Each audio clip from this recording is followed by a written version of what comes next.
Welcome, ladies and gentlemen, to Den Excelsior, episode 138. We are talking about Dark Phoenix today. We did it. This is the final, for now, X-Men movie, or I guess final Fox X-Men show that we are going to do. Unless you're watching the playlist in order, in which case, enjoy our episode of New Mutants after this. Did we like that movie? We like that movie, I right? thoroughly enjoyed that movie. I have never seen something with Anya Taylor-Joy that I disliked, though. That's a great movie. That's a great episode if you watch it with a friend of the show, Mikey. Yes, it is. That's one of my favorite of these X-Men movies, and I know that puts us in a minority because a lot of people are pretty angry at that movie, but I read the comic and I actually thought the movie was a pretty decent adaptation. So I don't know what to say. But yes, we are doing X-Men Dark Phoenix today. That'll be later in the show. And shout out to Abel, who was a guest on our show 2 weeks ago for what movie? Logan? Yeah, we had Logan. And Abel very much wanted to join us for Dark Phoenix because Phoenix is actually his favorite X-Men character. He had every intent to be here on the show tonight, but things fell through. So, you guys all liked friend of the show Abel, so we will have him back at some point. We'll have him back because we love him, and we will get his take on this movie at some point. But he couldn't make it today, so it's just me and Ricky tonight. Yeah, we're back. You know, like all new beginnings. The Phoenix brings. It's just back to the two of us. Back to the two of us. Yes. But before we get into that, like, we can still talk about what other stuff we got going on, like nerd wise and stuff. Like, I know I've continued to be enjoying the crap out of Evil. I love that show. I think it's one of the best shows on TV. I also started watching The Acolyte. Did you check that one out, Vicky? I did not. It kind of like snuck on me. So can I say something? Mm-hmm. I didn't finish Ahsoka. Wow. Okay. I did see the flashback scene. I guess it's like I got up to the flashback episode or whatever that episode is. Yeah, I think there was like one or two more episodes after that. I'm not burnt out on Star Wars, but this one definitely. Okay, I'll say this. I was at Disney over the weekend, right? And I got to ride the new Star Tours. I guess they updated Star Tours to include Ahsoka, Mando, and Andor. And it was cool as shit to have 3 people that look like me show up on Star Tours back to back to back. And I had never really thought about like their most recent or the best things going for Star Wars right now. There was all Latinx people starring in it. That was cool, but people of color, yeah, people of color, yes. But like almost little to no awareness of the Acolyte at the park. So the place I would have figured I would have like, oh shit, the Acolyte comes up this week. Place where that possibly would have happened. Well, did not have any press. Well, how much do you know about the Acolyte?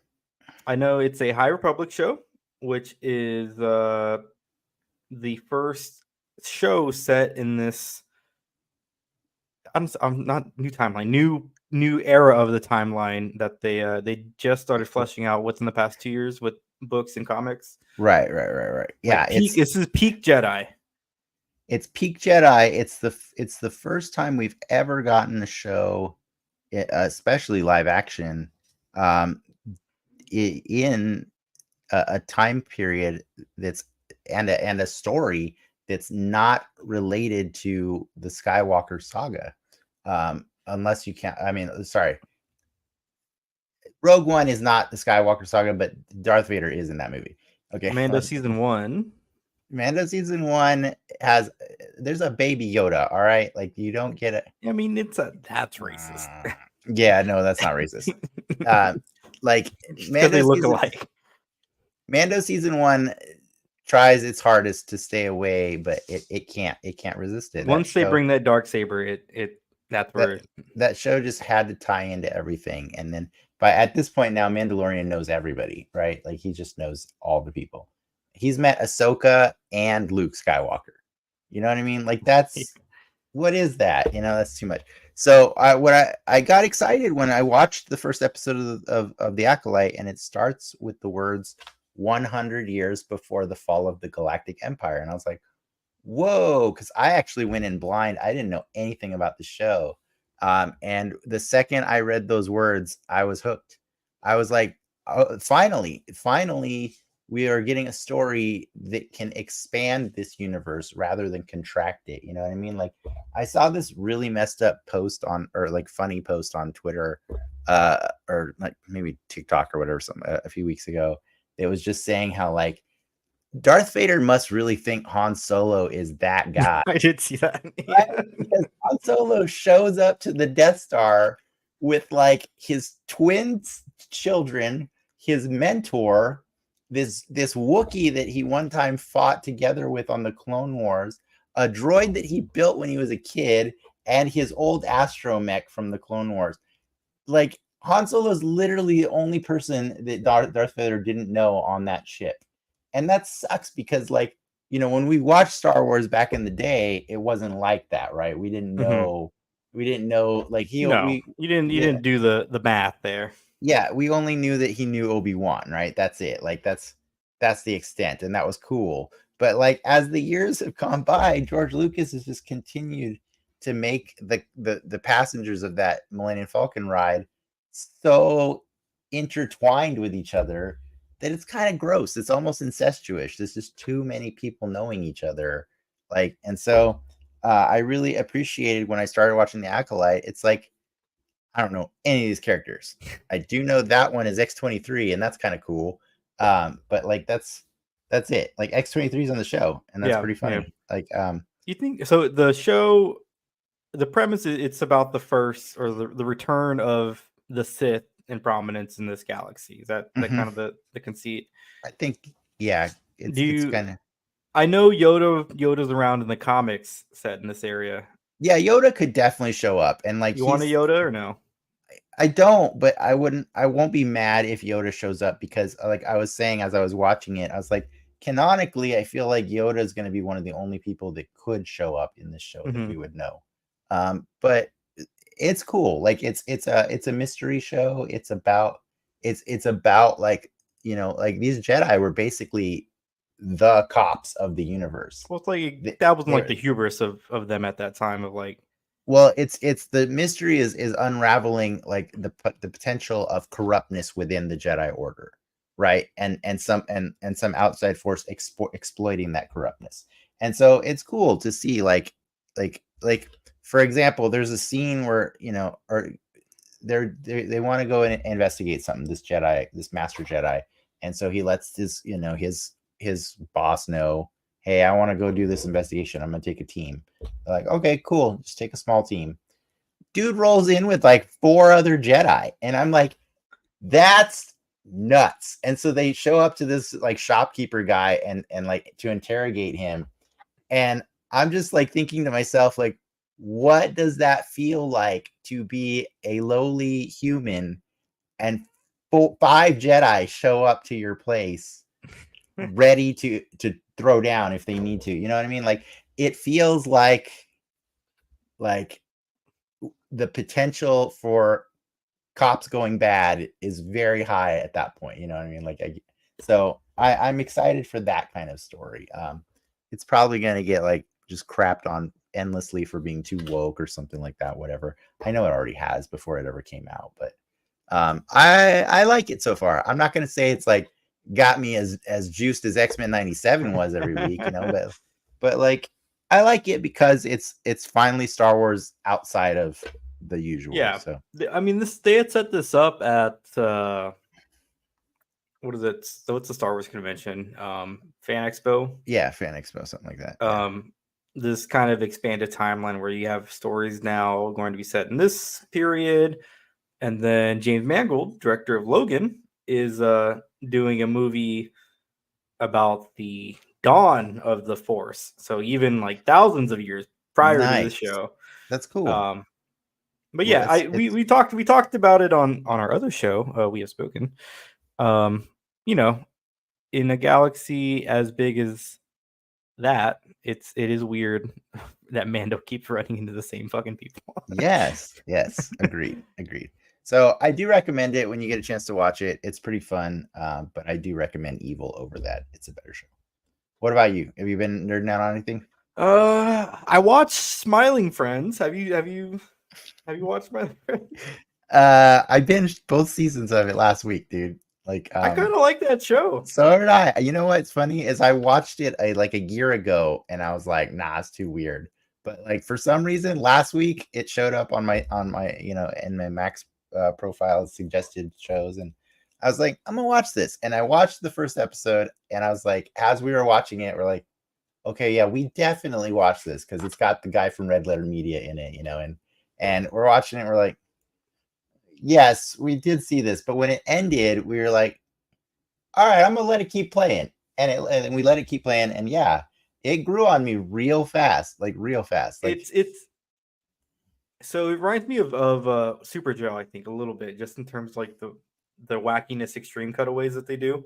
mhm. But I think the reason this show works, and probably the reason why I like the Eric Andre show, is they're 12 minutes, like 12, Yeah, 10 minutes, and they're like 12 minutes. you're in it. They do the thing, they're funny, and then it's just over. It actually kind of reminds me of Family Guy too, in like they love to highlight the most mundane aspects of our life sometime, and just call them out and like point them out, and like with how absurd they are and stuff like that. Did you watch the episode where they go to Brazil? No, Watch that one. That is awesome. It's just awesome. Highly recommend Smiling Friends. That's so funny that you and I found that at the same time. I mean, that's the algorithm, right? Like that's how what it it works. does. That's how they get you. It's how they get you. Yes. But now here's the two of us talking about it. Everybody's gonna like watch this and be like, Yes, "What's Adult Smiling Swim, Friends?" sponsor us, please. Yeah, Adult Swim. It's great. We love Buy it. your Max subscription now. Randomly, speaking of algorithms, so my TV like sometimes like has like this scroll, this one row of stuff where it'll like recommend like live TV that I can watch. It's basically just like random, Mhm. internet channels that don't have like enough people watching it, whatever. And I saw like Alf on there, and I was because the Acolyte actually premiered at 6 p.m. on Tuesday night, I think. So you had to wait until 6 p.m. for it to come out. So Okay, so they're doing that thing. yeah, so I had like 4 minutes to blow when I was eating dinner.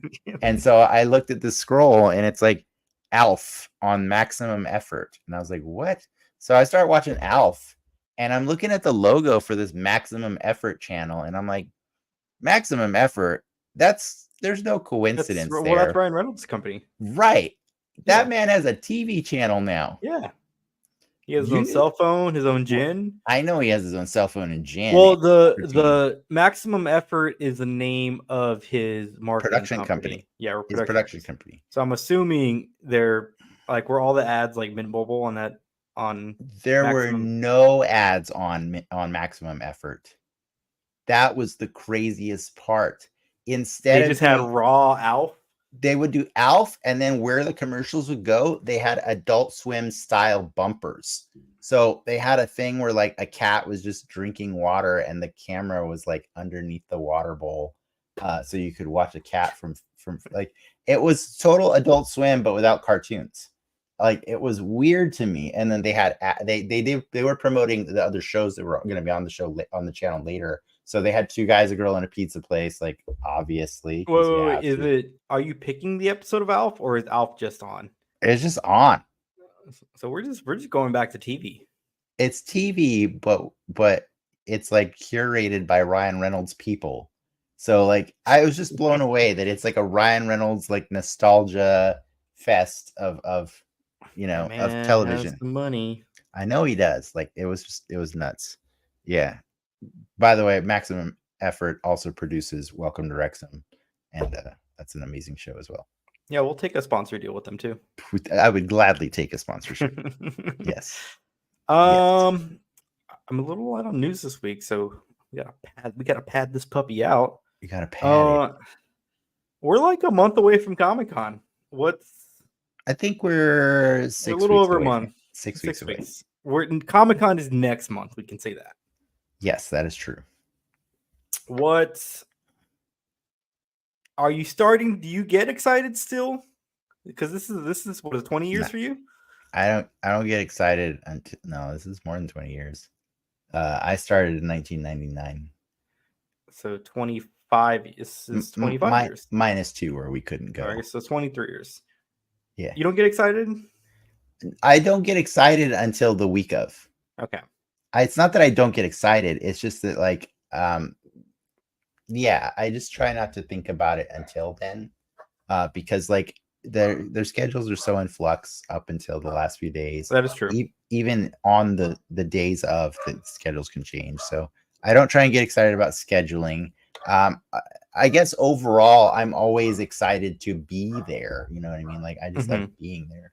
That's nice. But like the purchasing of cool stuff has kind of changed over the years. So like that's not as fun anymore, right? Because like we still find cool stuff to buy. Like, don't get me wrong. So I'm down to go with you and get whatever stuff you want on the first night, But the stuff that I usually like to get is no longer. Yeah, you have the ticket, the Hasbro specifically, I guess, is like a different beast all in of itself now. Yeah, now it's just like go order it online. And it's like, go buy it on your phone. Okay, cool, thanks. So yeah, that took a lot of the steam out of like the anticipation for me. And, but I still really always enjoy going and being among my people and seeing all the different types of nerd properties represented and celebrated and stuff. Like I never get tired of it. Like I wish, like I think if there was a heaven, that's where it would be for me.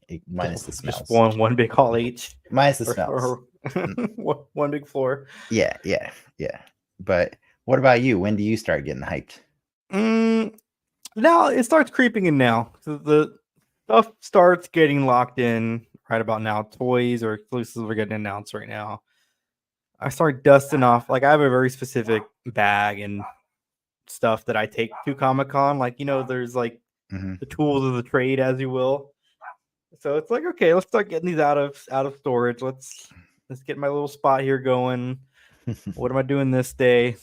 But I think like you, it does creep up. It doesn't really hit till we're there on that Wednesday. Yeah.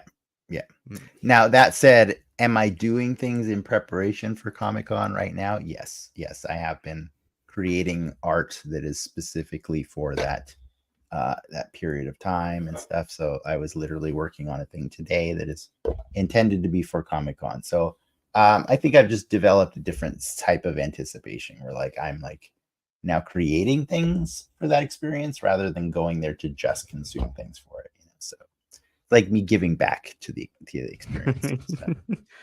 Your tithe. Yeah, it's my tithing.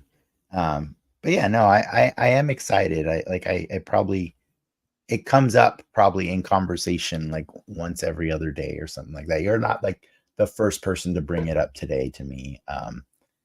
So people assume that I'm always thinking about it, but I think it's more that people are always bringing it up to me, so I can't help but think about it. I do like not living down there. Or I guess my social circles are not as adverse to Comic-Con as they were when I lived in San Diego, because obviously it's like a city thing. Yeah. I don't get bombarded with can you get this for me at this booth, or can you do this for me? Like yeah. No, I appreciate that. Yeah, it's a lot chiller for me too. Like I don't have as many people asking me for things as I used to, but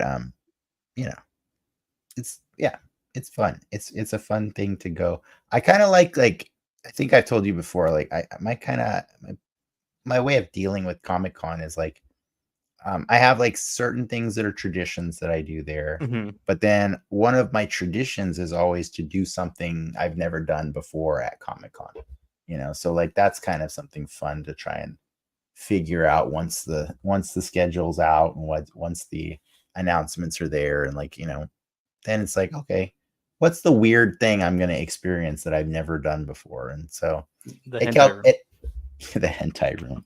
I said I've never done. I said things I've never done. So yeah, we'll see. We'll see what it is. We'll see, and soon you guys will see some of the stuff we got, or we're going to be talking about in the news.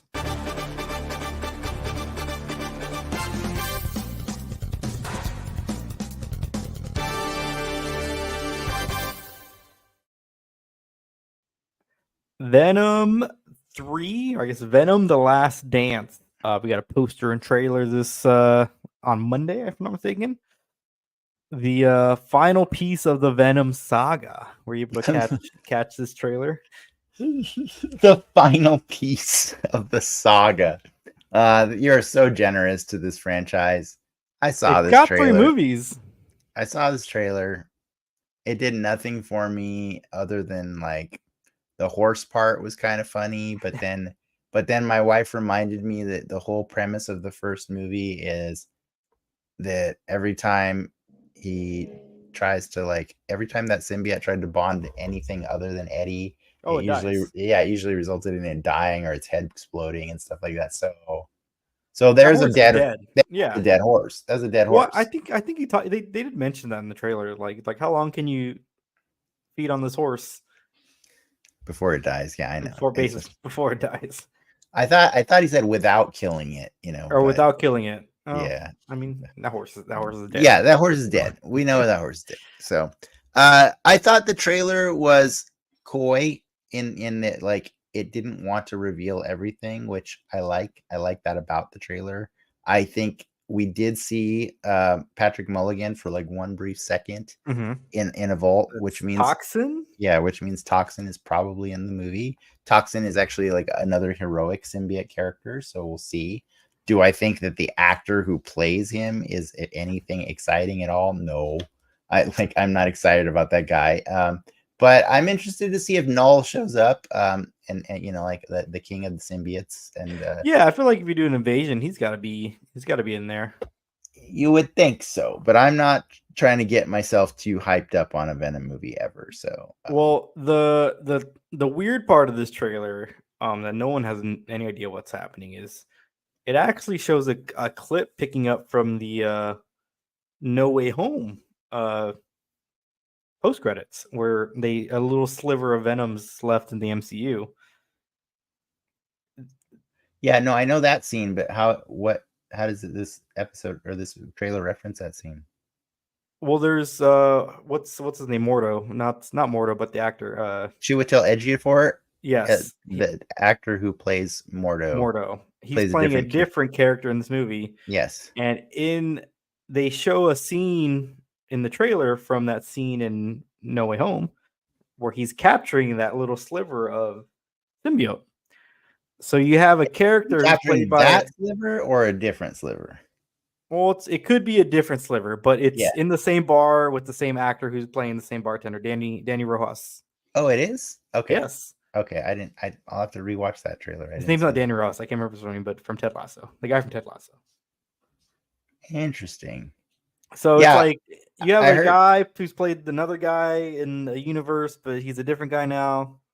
Yeah, when I heard Chiwetel was cast in this movie, I was like a little confused because I'm like, are they trying to use Mordo in here? But like, it doesn't look like he's supposed to be Mordo. So I don't know. Tom Hardy has gone out and said that they will have their own Spider-Man in this movie. It seemed like a pretty off-the-cuff statement. Yeah. That could mean a whole bunch of things. I think technically they're the Spider-Man in Madam Web if you count a fetus, but well, he's not. He's an infant. He's born. Spider-Man. We'll see. We'll see what happens. I did see like recently, like there's been interviews with Andrew Garfield where they're like asking him if there's any like chance we'll get an Amazing Spider-Man 3, and his response has been hilarious. His response has been, "Where the fuck were you people in 2014?" So we'll see. Fingers crossed. But yeah, I'm not excited about Venom, but it doesn't look offensive. How about that? It doesn't look offensive. I'll take that. That's a thumbs up from you. You'll watch it. We'll watch it for the show. I'll watch it, but I'm not like clamoring for more Venom content. So yeah. Well, are you clamoring for more Avengers content?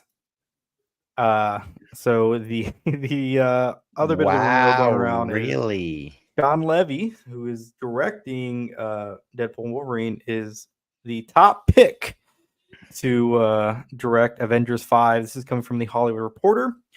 Note that they're calling it Avengers 5. It was previously called Avengers Kang Dynasty. Who knows what this movie is in a post Jonathan Majors world? All I know is if Sean Levy is directing it, there's a very good chance Ryan Reynolds is in it. Probably a couple Spider-Man. There's a very high chance because those two are very tight right now. They make a lot of movies together, so that's cool. Like I wouldn't say Sean Levy's like a great director, but like I will say Fall Guy sucks. I will say. What? Fall Guy or Fall Guy? You mean Free Guy? Free Guy. I was gonna say I like Free Guy a lot. I think Free Guy's a cool movie. I think what Free Guy pulls off is pretty impressive, as far as managing all these different like IPs and presenting them in a way that you could believe if a game came to life.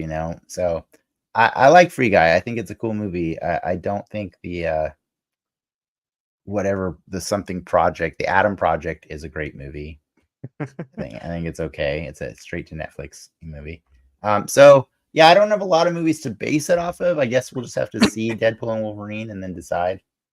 I guess if you're being tapped to direct an Avengers movie, that usually means your movie for Marvel is pretty good. Oh yeah, for sure. Yeah, no. What it means is, hey, this is the best movie we've seen in years because we've been doing some pretty piss poor shit. So, I mean, that's how the Russos got the job, right? Like, they made Winter Soldier and like, whoa. Yeah. Well, they also got the job because Joss Whedon got canceled too. Like, no, right? I thought they were tapped in after because they did Civil War. I think. Well, sorry, they did Winter Soldier, then Civil War, which was like baby Avengers. It wasn't that Joss Whedon got canceled. It's that he said he didn't want to do anymore after Ultron because people did not like Ultron. Yeah, but sadly too, because like honestly, Ultron did so much heavy lifting for the rest of the MCU for like the rest of Phase 3. Like that movie did a lot of setup. And I think it's aged pretty well, honestly. But I'm not lamenting that I wish Avengers 3 would have been, directed by him. I think the Russo brothers knocked it out of the park. So, but yeah, I think they did it because of Winter Soldier and then Civil War. It was just the logical thing to do, right? Civil War was like the resume, right? Like that was proof of concept. Civil War, proof of concept, and then Endgame and Infinity War are basically one movie, and they're shot together. Like yeah.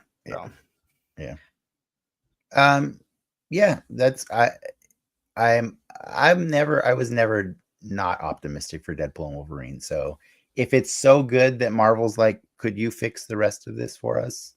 Then awesome. I'm excited for that. That's a good thing. Yeah. No complaints here. A good thing indeed. Are the good things going to keep rolling when we switch over to the spotlight? Oh, so you're not going to talk about the Marvel Legend figure? Was it the Scar? Scar. I think they announced it before. Yeah. They announced it before. Scar went up for pre-sale today. So if we're recording this on the 6th of June. But yeah, that's it. Go buy your Scar. Yeah, he's cool. He's a pretty cool Scar figure. He's way better than the old one. Just saying. Scar is Hulk's son. He showed up in the last episode of She-Hulk's. Spoiler. Okay. Yeah, he looks dumber then, though. He looks dumb in She-Hulk for sure. Yes. Yes, for sure he looks dumb. So I was just thinking about him today, probably because I bought him. But I was just thinking about like how, like, I know the next time we see the Hulk is going to be Captain America, right? It would be weird if he doesn't show up in Cap 4. Do you think he shows up with his son? Because if he doesn't show up with his son, how many more movies are we going to go before we even get an explanation? What's he even doing? He says, he's probably learning to play Fortnite with Korg. I think Young Avengers is a matter of when, not if, at this point. either a Yeah. movie or a show, and he would probably just fit in there somewhere, right? I guess, but we need to like, excuse me, we need to like know who this person is before Yeah, he doesn't before even we get. talk in. I know, right? That's what I'm saying. We need like he's only getting older right now, right? Like, everybody's getting older, so like I Well, they think don't that age, right? They're all mutated. sure. I meant like the actors and stuff like that. So we got to keep going. We got to get Well, who plays him? He's just a right. maybe he's just AI. AI just runs He's him. AI mini Hulk. Yeah, yeah, yeah. All right. I'm sorry. I stomped all over your segue. Let's do it. Let's go to the thing we agreed to talk about tonight.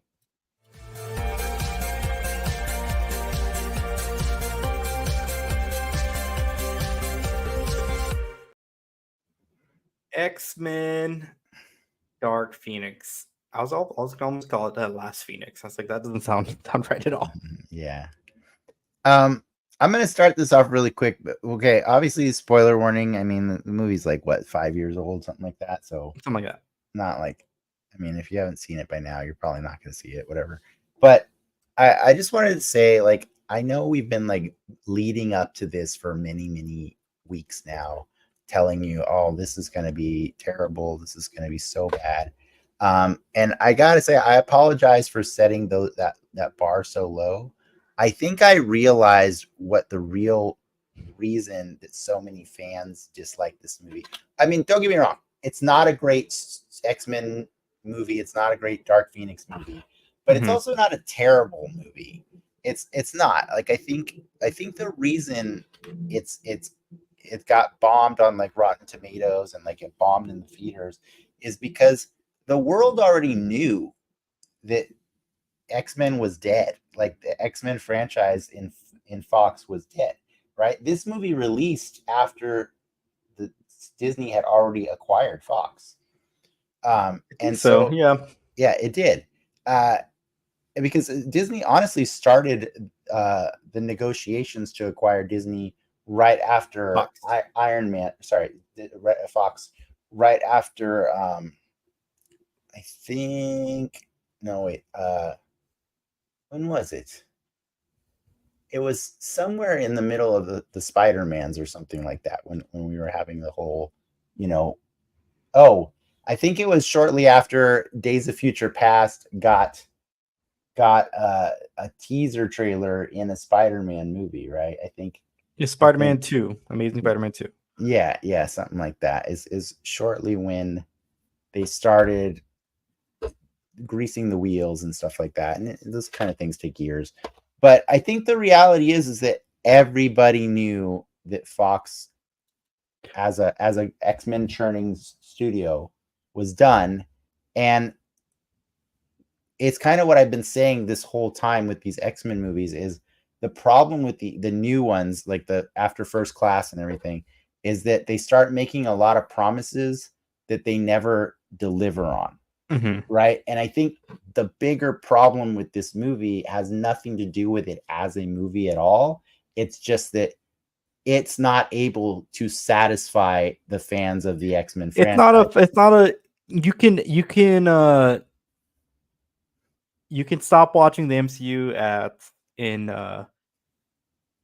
Endgame, and that could be it for that entire story. You don't need anything past that Right. to be satisfied. You could watch, but we don't have that for X-Men, right? No, yeah, you don't have that nice bookend. The Granted, closest thing none of those we movies have are is planned like Days of Future Past is probably the closest thing you have to a nice ending, and then they go and blow it by having like a bunch more movies, and then you got to go watch Logan because Logan's so good, you know, and everything like. So it's just weird. Like, so I don't think that, like, on the rewatch, I didn't hate this movie.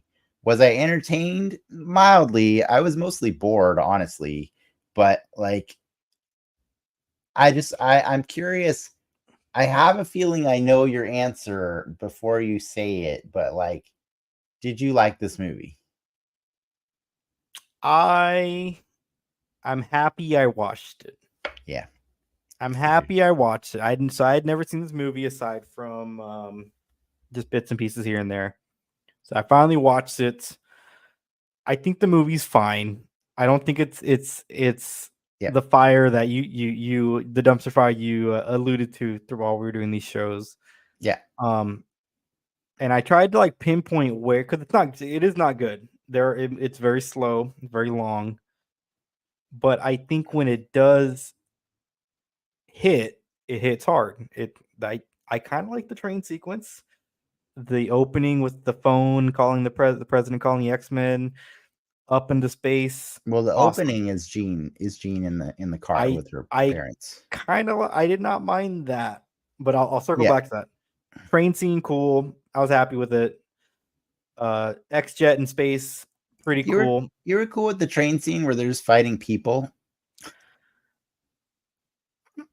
They were using their powers in creative ways that I had not seen them use. The fight direction on the train scene was interesting. It was different from what we've seen. I think up until Mystique dies, this is not like a bad movie. No, it's not a bad movie. I think it's a bad movie as soon as Jessica Chastain shows up. But sure, that's she doesn't tank it as bad as I thought in that first moment. But yes, when Mystique dies, even when she heard the scene where the aliens show up, I thought that was pretty cool. They are scary looking ass aliens. I didn't mind that bit. What's her name? I have no idea. Exactly. Alien number 1. Her name is Vuk. VUC? VUK, as in what the Vuk. Yeah. Like they never bother to name these characters. They're just nameless, faceless people. It's just Jessica Chastain, Academy Award winner Jessica Chastain. Yeah, really phoning it in this one. Really but phoning in. I think this movie would have been better. And I know it's not something you can fix if a different actress had played Jean Grey, both young and old. Sophie Turner she's not great. Her direction, she can act. We've seen her act. Yes. But her direction for Jean, she's not great in this movie. And this movie, and I mean, she's fine in she's in Apocalypse. That's the other one, right? Yeah. Yeah. They're very like side B characters in those movies. But yeah, it's really strange because like she is a bit character in the previous movie, and then suddenly she's kind of the main protagonist. I don't mind that though, because I think that's how you want to approach the X-Men movies going forward. Is like you have a team, right? Hey, maybe this focus on a different one each time, right? Yeah, or like you have a central core. Like, okay, I get you need someone to drive that story, but I'm not sure that she earned like her story up to that point. I don't know, earned it. They kind of did muddy with like the Phoenix shows up. She used the Phoenix to destroy Apocalypse, right? Yeah, because like the Phoenix, my understanding is it's intrinsic to her. Well, according to the previous movies, it is. It is, but yeah, because then she sucks it up from space. Like that's how the comics are. But I thought the Phoenix also there's like a bipolar aspect to Jean that the Phoenix latches onto.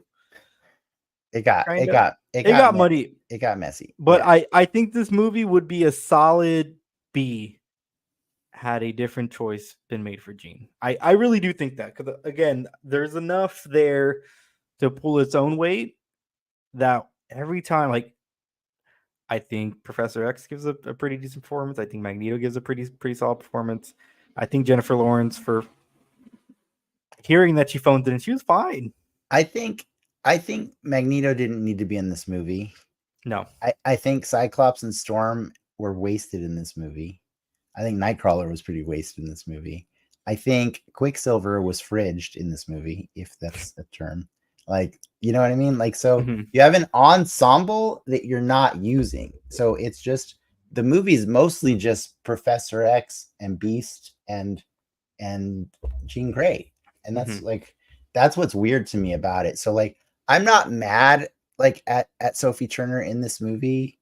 I'm mad at a lot of the choices of how they use the X-Men. You know, like I don't think they do a weird turn on like Professor X. I think they could have set that up more elegantly. The turn is my favorite part of of this movie is having it revealed through like this fun unraveling of the past that Professor X is a manipulator, you know, and he's actually Mhm. been doing a lot of things for his own self gain or using his students in ways that benefit him and stuff. And I thought that was cool.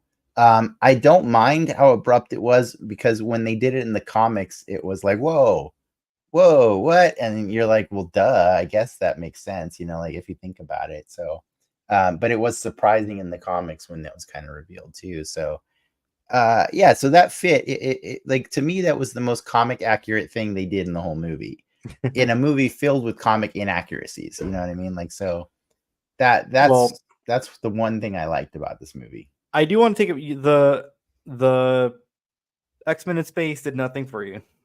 No. I love the first 22 minutes of this movie. Okay. I think the first 22 minutes are some of the best stuff that they've ever put to screen for the It's very X-Men in well movies. shot. It's very well shot. They actually use Beat real after beat NASA. after beat. They use NASA IMAX footage for part of it, for the shuttle launch. But I think the part that I like the most about this is that it envisions a version of their history in which they've finally achieved the dream and they've been accepted by the American people. And like now the president has them like on a bat phone, you know, like it's like, oh, X-Men, we need your help. And so like for me, I was just eating up the cheese of that, you know, like it was so adorable to see the X-Men finally get to be heroes without the judgment and stuff, right? And then when shit goes sideways, then everybody hates the X-Men again. And I love that too. Like that was pretty funny. But yes, it's the the first 22 minutes of that movie filled me with so much optimism because I thought like somebody actually gets this, you know, like somebody gets this.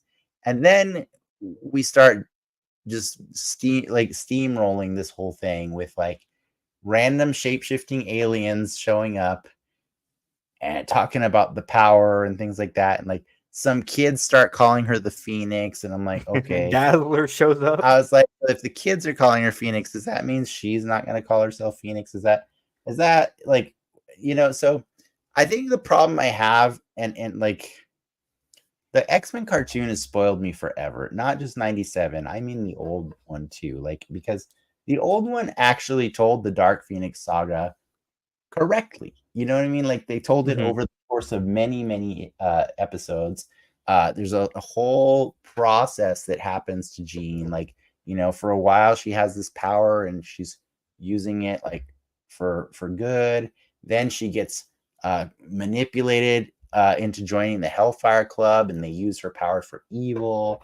Next thing you know, these crazy bird people from the Shi'ar come to, and you find out that they were the people who were protecting this ancient being, and or they were not protecting it or caging it, I suppose. Mhm. And it makes more sense that it's called the Phoenix because it's from these bird people. You know what I mean? Like it's and so like, and then there's a giant battle on the moon and stuff, and you know, and Jean sacrifices herself. But what really muddies it is just like, why did you use these other stupid aliens that no one knows or cares about? Yeah, You know like what I mean? they could have used the scrolls. In fairness, the Dabari are from the comics, but in the most lame of ways ever. So in the comics, in the Dark Phoenix saga, Mhm. there's a part where Phoenix is making an intergalactic trip, right? And she realizes that she's not as all powerful as she thought, and she consumed a lot of energy to get to where she was. So she's like hungry, right? She needs to eat something. So she sees a little planet, and she sees a star. Sorry, she sees a star, and she causes the star to supernova, right? Well, there's a planet that was using that star, and obviously they all die. So she kind of did a genocide, right? She did a genocide, and but she kept going with the story, right? And so that's who the Dabari are. They're just a random planet of innocent beings that just got killed because Wiped. wiped in one moment, right? And so it's kind of what the Shi'ar use as their justification for going to fight the X-Men and take back the Phoenix from Jean, because they're like, yo, she just killed an entire, race of people. Mhm. But so the Dabari are a prop in the comic, you know what I mean? They're a Well, they're a prop. prop in They're this like, movie. yeah, and they're a prop in this movie, but they're more annoying because like we have to like watch them do dumb shit. Like it's I don't know. Like I couldn't care about them. Like I understand aliens are inherently intrinsic to X-Men, but I almost wish this movie was reworked to not be a Dark Phoenix movie. I think you can hit the same beats with some other drama. I think the Dark Phoenix is not a story that can ever be told in one movie. That's the real problem. And I think you need to like establish aliens in the X-Men's universe Mm-hmm. before we just do this whole thing.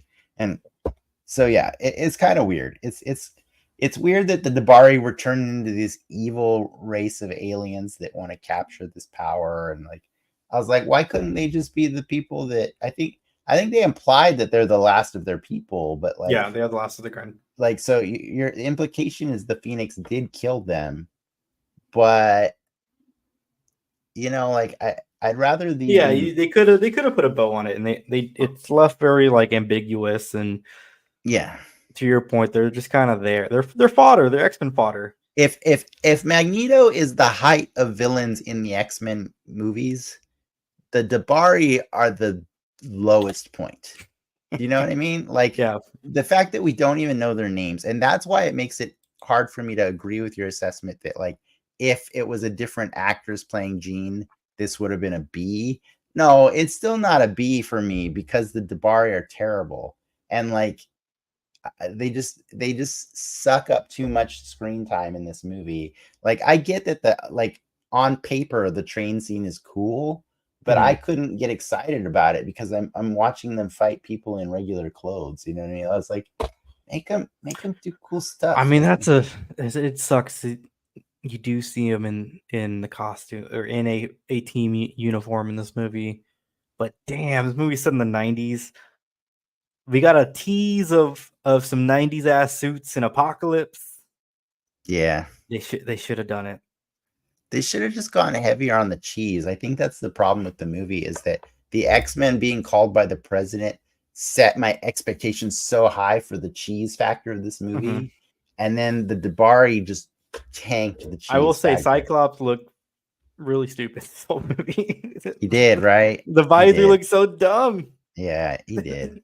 Yeah, and he just wasn't used very well in this movie. I mean, at least he was present for this Dark Phoenix saga. Like that's a bonus, right? At least he was there this time around, but he didn't really do a lot to help with the problems, like so.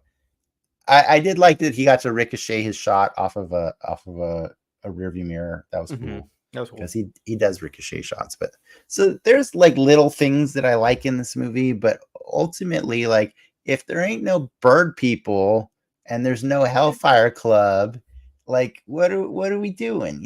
Why are we calling it the Dark Phoenix? Like it's Because you have all these actors on retainer, and you got to pump a movie out before you lose them. But you know what I mean? Like you got to see the Shi'ar for like a hot minute in X-Men 97. Were they not wild? Those people are crazy, right?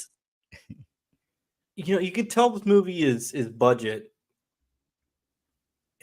Like again, the back of the train, like the final fight on the scene is in a metal tube, like so it must be like this weird thing of like everyone in that building writing this thing knows the writings on the wall, Yeah. right? So it's like, all Yeah. right, we gotta crank one out. What can we do? What little fan servicey things can we add here? What can we add there? And Yeah, that's why I don't get excited about the fan or the train. It's like you said, like it's in a metal tube. Like the final giant fight that the X-Men will ever do on screen is in a metal tube, and it's just like, eh. I But mean, to its credit, I think New Mutants executes a smaller scale better. yes, yeah, it does. Um, but that's a better. I think that's a better written movie all around. It was a more faithful adaptation too. Mhm. Just saying. Just throwing that out there. See, but here's the thing though. Dark Phoenix has a 22% on Rotten Tomatoes. And I can honestly say that back in the day when I saw this movie, I Is it 22? fully agreed with whatever low ass number it was then. I don't agree with this number now. I don't think that's fair. I think this is a 60. I think it's a 60. Like I think it's a Well, it's a D. It's a D. I don't want to rank the X movies, but can we do top 3, bottom 3? I definitely think that I can give you my bottom 3 for sure. Okay, bottom. I'll take the bottom 3. My bottom 3 are. Do I have to put them in order? Yes. Okay, sure. You know what? I think Apocalypse was probably the worst one. Okay. That was pretty bad. It was pretty bad. It's pretty bad. I think The Last Stand is terrible. Okay. I think that's a bad movie. And so now my last pick, it's kind of tough. It's either a toss up between the movie we just watched today or X-Men Origins Wolverine. But I'll commit to saying Origin. I don't think this is a bottom 3 X-Men movie. Yeah, I think I gotta say Origins because of how bad they do Deadpool. Do you know what I mean? Like, I think I have to. But I did have a lot of fun rewatching Origins with you. You know what I mean? So like but I didn't have a lot of fun watching Dark Phoenix, but I wasn't angry at it this time around. So I'll say I didn't like to that point. Yeah, I watched it. I never got excited. I was never like bummed. The wheelchair thing is like pretty bad. Not seeing that you see after you described it is pretty bad. The which thing? The wheelchair, the walking. Oh, the wheelchair thing is rough, man. Yeah. But it wasn't. It's a movie. Like if I'm ever cleaning and it's on, I might keep it on for a few scenes. I mean, I like the beginning of this movie a lot. So yeah, but I think it just narrowly escapes my bottom 3. I think that's where this movie is. It would if Wolverine didn't do Deadpool so dirty, it would have made it there. It's pretty wild, like the X-Men quality curve. It's really wild. But are you in agreement with me on Apocalypse? That was bad, right? Yeah, Apocalypse is probably objective. It's very poorly written. It's objectively bad. The costume choice of Apocalypse was bad. But he was more interesting than the Dabari girl. At least we knew that he was into fashion. Yeah. She had no characteristics at all, right? Like no, Buck, like none at all. Like just nothing. Like I was more interested in the aliens from Signs. That's what they were. I was more interested in the person that Margot was before the alien took over her body or killed her. And yeah, she was pretty hyped about her dog. I know, right? She was an interesting human, and then just nothing. Yeah, Apocalypse is rough. It's really rough. X3 is bad. I think because I think Magneto is just way out of character in that movie, and in some big, really troublesome ways. I think the way they do Mystique in that movie is just so dirty. And I think Jean is really not fun in that movie too. Like, so what you're saying is X-Men Dark Phoenix is the best Dark Phoenix movie. It is. Yeah. because you know what? I'll give it points for at least making her the protagonist of this movie. I will say it gets a little muddled in that, like, there's a lot of Professor X also, but his story is interesting in this movie, and so I'm not mad. And X-Men's an ensemble, so I just wish. I think the parts that hurt me the most, also besides Jennifer Lawrence's character Mystique dying, is I'm just really tired of the movie saying one thing and showing something else.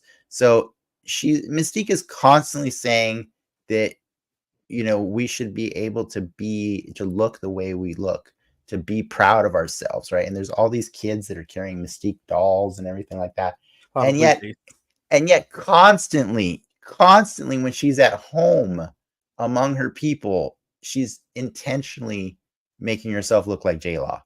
And I can't stand that, because then Beast does the same damn thing all the time.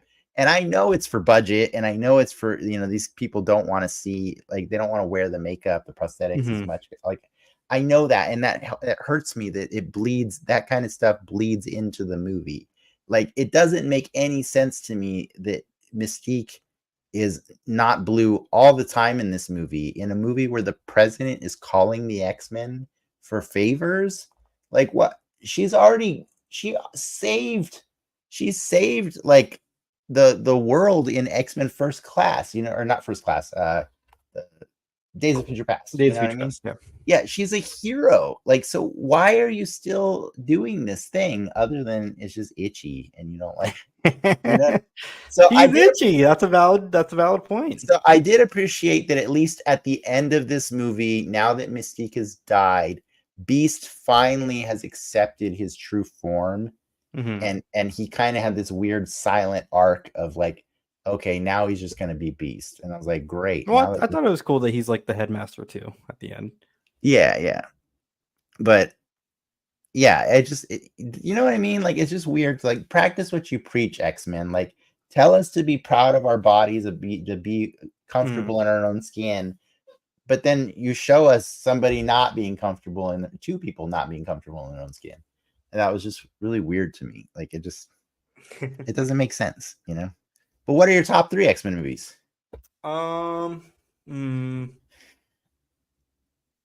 I don't want to put them in order, but I did like X2. I think I like Logan a lot. And number 3, after watching every single one, I think I like X1 more than I thought I would out of all of this. That's not saying 4, 5, 6, and 7 are far behind. I think on any given day that top 3 can shift. But if you're asking me now, I think as we look back on the past couple weeks of us watching all these movies, yeah, those are my favorites. I'll let you guess my 3. I think it's an easy guess. Yeah, X2, the Wolverine, and maybe X1. You're close. X2, Deadpool 1, and Deadpool 2. Oh. By a mile, those Deadpool movies are the best X-Men movies. I'm sorry. That's fair. We talked about it last week on it's best Colossus, best everything. Just like best. If someone ever brings home McDonald's and gets a McFlurry for me, I don't like McFlurries. I don't really order McFlurries. But if someone orders me one and it's there, I'll have it. And that's what Deadpool is. It's just, I'll consume it. We're gonna watch Deadpool and Wolverine next month.